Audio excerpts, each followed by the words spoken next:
Good morning morning morning. আজ হচ্ছে কি বার? সোমবার। সোমবারের এখন বাজে বেলা 11টা 10-15 মতো হবে। তো আমি মাকে খেতে দিয়েছি মুড়ি তরকারি, আমিও মুড়ি তরকারিই খাবো। আর এদিকে ভাতের চাল ধুয়ে রেডি করে রাখছি। এদিকে মাছ এনেছে, মাছটা ধোয়া হয়ে গেছে। তো আমার ভাতের চালটা ধুয়ে রেডি করে সবজি হবে। কি রান্না করবো দেখি, এখনও ঠিক নেই। মুড়িটা খাই, আমার ছেলেকে এখনও ফোন করিনি, ফোন করবো। আর কাজ মোটামুটি হয়ে গেছে, কাছাকাছি যা ছিল সব কমপ্লিট করে ফেলেছি। এখন এই যে রান্না বসাবো। তো ভালো লাগছে না রান্না বান্না করতে, একদমই ভালো লাগছে না। তবুও করতে হবে, ভালো লাগছে না বলে তার জমে শুনবে না, করতে হবে। সংসার, যার নাম সংসার করতে এসেছি, সেই নাচতে নেমে ঘোমটা টানলে তো আর হবে না, করতে হবে, তাই করেই যাচ্ছি।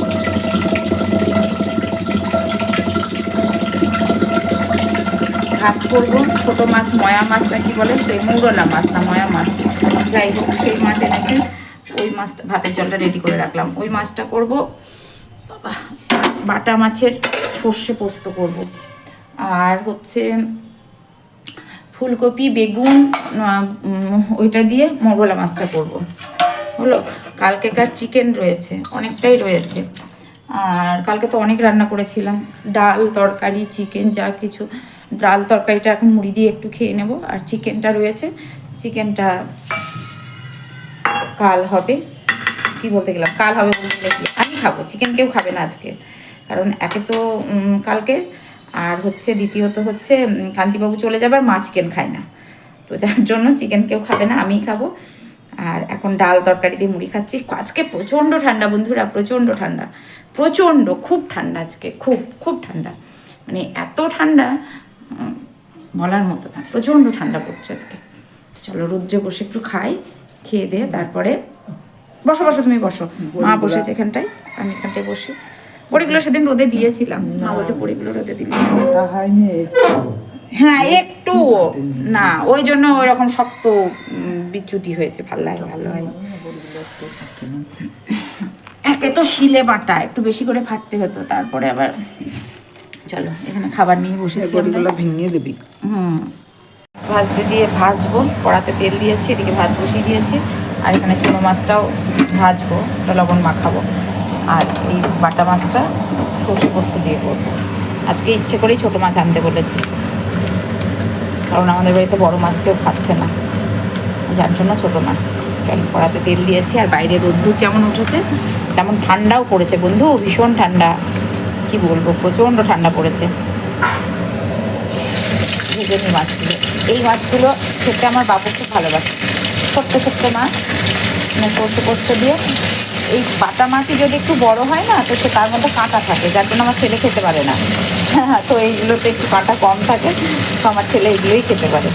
মাছগুলো আগে সবগুলো ভেজে নিই, তারপরে রান্না বসাবো। মানে স্টার্ট করবো রান্না, বসিয়ে দিয়েছি, আগে মাছটা ভাজা কমপ্লিট হয়ে যায়। এই ঘরে রয়েছে পাহাড় সমান জামা কাপড়, তো এগুলো এখন আমি ভাঁজ করব। রান্না বসিয়ে দিয়ে এসেছি, আর তার ফাঁকে এগুলো ভাঁজ করব। এই যে পাহাড় সমান জামা কাপড় ছিল, তো সেগুলোই গোছাচ্ছি।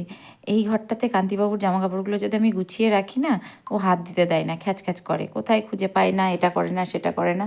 যার জন্য আমি গুছিয়ে একটা জায়গায় রেখে দিলাম, ও ওর মতো ঠিক করে গুছিয়ে নেবে। তবুও আল্লাটা মাঝে মাঝে না গোছালে বড্ড অগোছালো লাগে। তো 3-4টে বেড কভার কেচেছিলাম। এইদিকে মাছ ভাজতে দিয়েছি, খয়রা মাছ, এই খয়রা মাছ বলছি, ময়া না কী বলে জানো, মৌরালা না কি, যাই হোক, যা হলো হলো, ওই আমি অত চিনির নাম জানি না, ওই হলো। এদিকে ভাত হচ্ছে, এদিকে বাটা মাছগুলো ভাজা হয়ে গেছে। আর এটা আরেকটু তেল দেবো, ওই মাছটা ভেজে নিয়ে তারপরে তেল দেবো। এইটাতে আরেকটু তেল দেবো, এটা ভেজে তুলে রাখবো, তারপরে আর এক চাপান হবে, সেটাতে তেল দেবো। মা বসে বসে সবজি বানাচ্ছে, একরকম বানানো হয়ে গেছে। আর এই পেঁয়াজ কাটছে ইয়ের জন্য। এই যে এতক্ষণ ধরে এত জামা কাপড়ের পাহাড় ছিল, সেগুলো ভাঁজ করলাম, এবার যথাস্থানে রাখতে হবে। ওগুলো আমার, এগুলো আমার বাবুর, এগুলো সব ভাঁজ হলে এবার ওই ঘরটা গোছাবো। অনেকগুলো মাছ ভেজেছি, আর এইগুলো তেল দিয়েছি কড়াতে, আর এই কটা রয়েছে, কটা দিয়ে চলে যাব আবার ঘর গোছাতে। মাছটা ভাজতে দিয়েছি, আর মাছটা এই কিছুটা করব পেঁয়াজ কাঁচা লঙ্কা সব কিছু দিয়ে, যেটাকে মাছের বাটি চচ্চড়ি বলে সেটা করব, মাছের সর্ষে পোস্ত করব, আর এইটা করব হচ্ছে আলু, ফুলকপি, বেগুন, বড়ি দিয়ে ওই ময়া মাছটা একটু ঝোল করবো। দেখা যাক, সব এখন সবজি বানানো হয়ে গেছে, করবো। ভাতটাও মোটামুটি খাওয়ার দিকেই। তো যেমন ওই ঘর তেমন এই ঘর। এই ঘরে প্রচুর জামা কাপড়, এগুলো বেশিরভাগই সব আমার।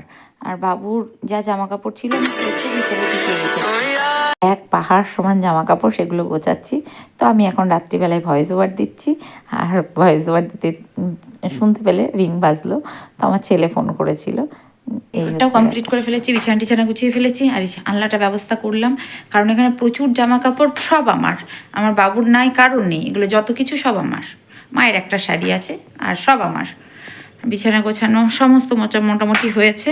এবার রান্নার দিকে ঢুকবো। ড্রেসিং টেবিলটা এবার হাত দেবো, ড্রেসিং টেবিলটা খুব বাজে অবস্থা। এই যে ড্রেসিং টেবিলটা গুছিয়ে দিয়েছি, সব হয়ে গেছে। এইদিকে আমার এটা হয়ে গেছে, সবজিটা যেটা মাছের ঝোল যেটা বসিয়েছিলাম সেটা হয়ে গেছে, তো সেটা আবার ঢালবো। মোটামুটি কমপ্লিট, এটা ঢেলে ফেলবো।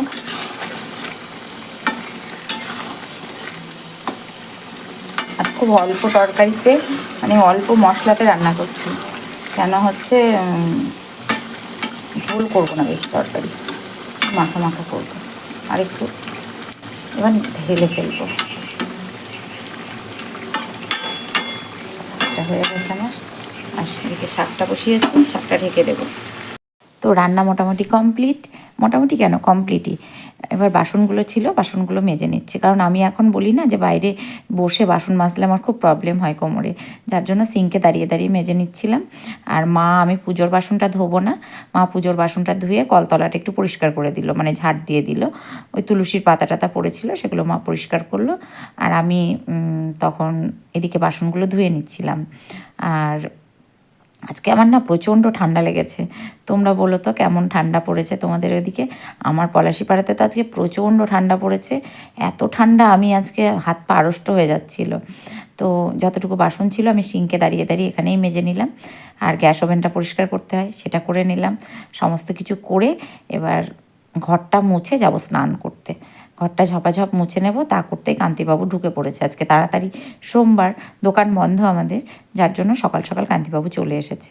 তো আমি এবার যাব স্নান করতে, স্নান করে গোপুকে পুজো করব। আমার ছোনা পুজোতে আমি করে দিয়েছি, আর এবার মা পুজো করবে অন্য ঠাকুরদের, এইসব ঠাকুরদের মা পুজো দেবে এখন। আর আমি আমার গোপুর বাবাকে আমি পুজো দিয়ে দিয়েছি। কী কী রান্না করেছি আজকে? এটা আজকের না, কালকের আমের চাটনি, কাল করেছিলাম। এটা হচ্ছে পেঁয়াজ দিয়ে মাছ দিয়ে চচ্চড়ি, কিছু না, বেশি কিছু না, একদম সিম্পল। পেঁয়াজ দিয়ে মাছ দিয়ে চচ্চড়ি করেছি, মানে বেশ গোটা গোটা করে রেখেছি। আর এখানে হচ্ছে মটরের শাক ভাজা হলো। আর এখানে হচ্ছে এই যে মাছ, আলু, ফুলকপি সব কিছুতে একটা তরকারি, এই যে এই তরকারি, আর কিছু না। আর চাটনিটা দেখিয়েছি যে এই রান্না খুব সিম্পলের ওপর করেছি, বেশি কিছু তামঝাম করিনি। কালকে অনেক রান্না হয়েছে। চিকেন আছে, চিকেন কেউ খাই না আমরা, আমি খাই, মাও খাই না, মায়ের জামাইও খাই না। গোপুর প্রসাদ খেলাম। গোপুর পুজো হয়ে গেছে, মা পুজো করছে আগে ঠাকুরদের। আমি শুধু আমার গোপুকে পুজো করেছি, এখন ঠাকুরকে করিনি, আর মা করছে বাকি ঠাকুরদের। এখন আমি সিংহাসন ছুঁই না, তো গোপু আলাদা ধরলেন থাকে, সিংহাসনের সাথে মানে ইয়ে না, টাচ না।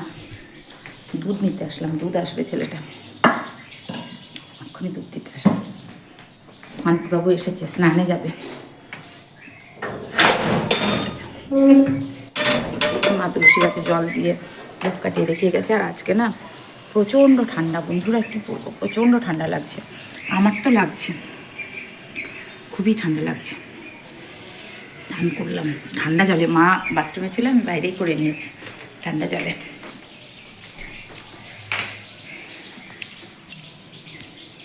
সন্ধ্যা, শুভ সন্ধ্যা, শুভ সন্ধ্যা। এখন এসেছি চা বানাতে, মা দিল সন্ধ্যা। গপুকে ঘুমাচ্ছিল, গপুকে উঠালাম, আমিও ধুমো করে উঠে পড়লাম। মা ডাকছিল, মার আবার ঠিক টাইমে সন্ধ্যা দেওয়া যায়, সকাল সকাল উঠে পুজো করতে পারলে মায়ের আরও ভালো। তো যাই হোক, মা করে ফেলেছে, আর আমি এখন এসেছি চা বানাতে। চা করব, জল গরম করব, করে তারপরে খাবো। আর আজকে রুটিটা একটু পরে করব, 7টার দিকে করে ফেলবো রুটি। কান্তিবাবু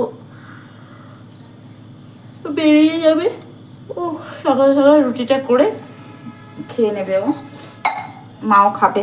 আমি যেমন টাইমে খাই তেমন টাইমেই খাবো, কারণ কি বলতো, আমার না সকাল সকাল খেলে না ঠিক পোষায় না।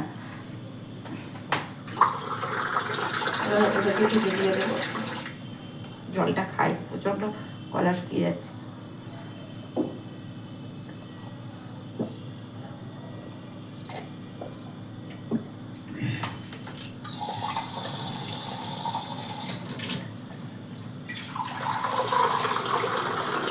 মাকেও জল দেবো।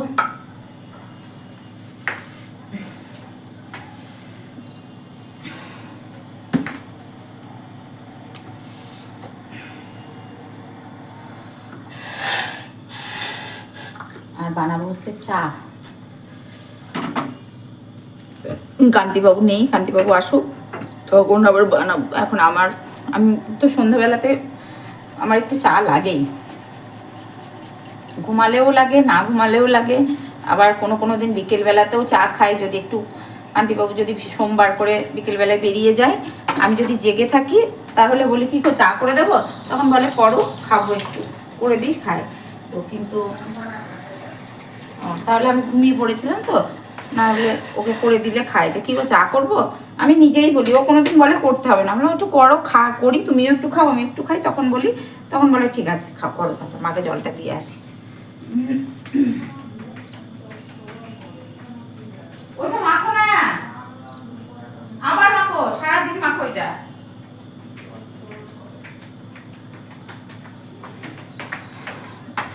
তো চিনি দিইনি মনে হয়।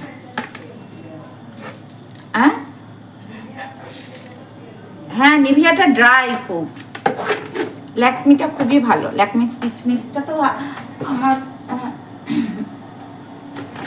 খুবই ভালো। না, ওটা কি যেন একটা বাদামের কি একটা ক্রিম, তো খুব ভালো ক্রিমটা।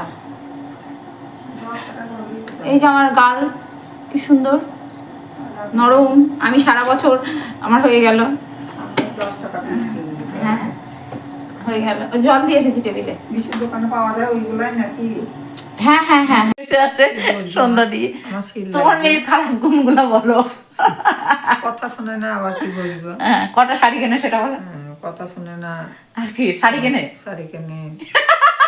কথা শোনে না গো, মেয়েও শোনে না, ছেলেও শোনে না, বৌমাও শোনে না, কেউ শোনে না, কেউ কথা শুনে না। শুনেছেন আপনারা? বয়স হয়ে গেলে বাতিলের খাতায় যাবে। একজন এটার সাথে সহমত করবে, আমি জানি কে করবে, সেটাও আমি পরে বলছি। বয়স হয়ে গেলে বাঁ হাতে জমা বাতিলের খাতায় পড়ে যায়, মানে একদমই না। তোমরা সবাই ভালো থেকো। আচ্ছা আচ্ছা, হচ্ছে আমার কথা কেউ শোনে না, হ্যাঁ, ছেলেও শোনে না, মেয়েও শোনে না, বৌমাও শোনে না। তো এই হচ্ছে ব্যাপার। না গো না, মায়ের কথা সবাই শুনি আমরা, কিন্তু মার যেটা হচ্ছে, আসলে কি বলতো, মারা যখন সংসার করেছে খুব কষ্টে, যৌথ ফ্যামিলি, সবার সাথে অ্যাডজাস্ট করে কষ্ট করে সংসার করেছে, তখন হয়তো বছরে একটা শাড়ি কি দুটো শাড়ি পেয়েছে। পুজোতে মনে হয় একটা শাড়ি দিত না, তাও পেতাম না, মানে ওই আটপৌরে যে শাড়িগুলো পেয়েছে মা, সেই শাড়িগুলাই হয়তো একটা তোলার রেখেছে এরকম করে। যার জন্য আমি এত অবাঞ্ছিত জিনিস কিনি, তো তার জন্য মা একটু বকাবকি করে যে তাই এরকম কিনিস না, একটা জিনিস কিনবি না। আর আমার হচ্ছে এইসবের ভীষণ ঝোঁক, ভীষণ কেনাকাটার নেশা। আমার যারা ভিডিও দেখো তারা আমাকে অনেকেই বলেছো এত জিনিস কিনো না, তোমরা অনেকেই বলেছো। তো তোমাদের সাথে মা সহমত, তাই মাকে বললাম যে মা তোমার বক্তব্য। আর এখন বানিয়েছি চা, যে আমি আর মা বসে বসে চা খাচ্ছি। করেছিলাম আমার বাবাইকে ফোন, কালকে আমার বাবাইয়ের পরীক্ষা, আমার গপু উঠে পড়েছে, গপুকে দিদুর নাচ খাইয়ে দিয়েছে। এই হচ্ছে ব্যাপার, চাটা খাবো। চা করে শুয়েছিলাম একটু, শুয়ে থেকে এবার একটা রুটি বানাতে, রুটিটা করে কান্তিবাবু যদি এসে খেতে চায়, যার জন্য রুটিটা করে রাখলাম। আর কি হয়েছে জানো তো, আমার এই এই যে এই বাঁ দিকের এই সাইডটা প্রচণ্ড পেন হচ্ছে, এই সাইডটা বাঁ দিকের মাথার যন্ত্রণা হচ্ছে, জানি না কেন এদিকটা খুব পেন হচ্ছে। আর আজকে না খুব ঠান্ডা, মারাত্মক ঠান্ডা পড়েছে, মারাত্মক ঠান্ডা। ফোন করেছিলাম আমার বাবুকে, তো হ্যাঁ তোমাদের বলি বৈশালীর জন্য যে শাড়িগুলো কিনেছিলাম বাবুর হাত দিয়ে পাঠিয়েছি, বাবু দিয়ে দিয়েছে। তো শাড়িগুলো ওর খুব পছন্দ হয়েছে, খুব পছন্দ হয়েছে, বলছে খুব সুন্দর হয়েছে শাড়িগুলো, খুব ভালো হয়েছে, খুব পছন্দ হয়েছে ওর শাড়িগুলো। ঠিক আছে, যাই হোক, পছন্দ হলেই ভালো। আর যে পছন্দ হয়েছে এটা আমি শুনে খুশি হয়েছি। আর এই হচ্ছে ব্যাপার, ও বলেছে খুব পছন্দ হয়েছে। আর ও বাবরকে বললাম এমনিতে আমি যেহেতু বাবনের শাড়ি কিনে পরি, তো যার জন্য জানো তো আমার কোনো দোকানের হয়তো অনেক বড় বড় দোকানের মল সবাই বলবে হ্যাঁ তুমি এই পরো ওই পরো, কিন্তু আমার না বাবনের শাড়ি মানে কোয়ালিটি বলো, বা আমি তো অনেক জায়গা থেকে শপিং করেছি, কেনাকাটা করেছি, কিন্তু দেখেছি তাদের শাড়ির কোয়ালিটিও দেখেছি, সমস্ত কিছু, এমন কিছু ডিফারেন্স থাকে না। আর আমি এই বছর যে সিল্কটা নিয়েছি, হ্যান্ড প্রিন্টের যে সিল্কটা নিয়েছি এবছর, ওটা আমার দাম নিয়েছিল ওই তো ওই রকম, দামটা উল্লেখ করবো না, যার জন্য প্রবলেম আছে।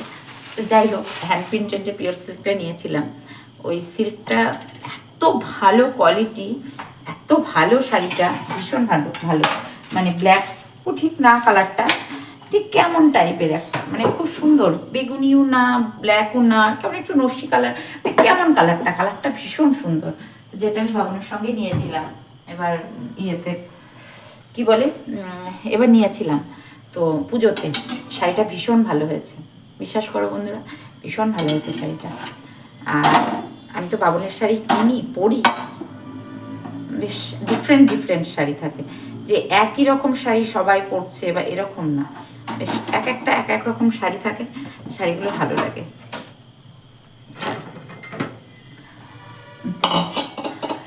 বাবন আমি ও জানি যে আমি কি ধরনের পছন্দ করি, এই জিনিসটা বাবন জেনে গেছে যে দিদি কি ধরনের শাড়ি পছন্দ করে, ও সেই অনুযায়ী শাড়ি নিয়ে আসে, যে দিদি এই ধরনের শাড়ি পছন্দ করে, আমি এই ধরনের শাড়ি নিয়ে যাবো। তো ও আমি যদি যেদিন একটু ঝকমক আনে, আমি একটু বলি এই বাবন শাড়ি বের করো, শাড়ি বের করো, শাড়ি বের করছো না কেন, তো তখন আমাকে বলবে দিদি আজকে তোমার পরার মতো শাড়ি আনিনি আমি। কেন শাড়ি বের করো, বলছে না তোমার পরার মতো শাড়ি নেই। যাই হোক, এরকম হয়। তো বাবনের শাড়ির কোয়ালিটি আমি যে যতদূর দেখেছি, যে বড় বড় নামি দামি দোকানে যে যে ভালো ভালো কোয়ালিটির শাড়ি পাওয়া যায়, আমাদের পলাশিপাড়ায় কতগুলো বড় বড় ইয়ে আছে, বাড়ি আছে যেগুলোতে বাবন শাড়ি, তাদের বাড়িতে বাবন যায় শাড়ি, তারাও বাবনের থেকেই শাড়ি কেনে। তো হ্যাঁ, নিশ্চয়ই ভালো। আমি যতদূর শাড়ি কিনি বা শাড়ি বুঝি, বা অন্য জায়গা থেকে যখন আমরা শাড়ি কিনেছি বা কিনি, আমি দেখেছি বাবনের শাড়ি বেশ তুলনামূলক ভালো, বেশ ভালো, বেশ কোয়ালিটি, মানে কোয়ালিটির তো কোনো কথা হবে না, এক নম্বর।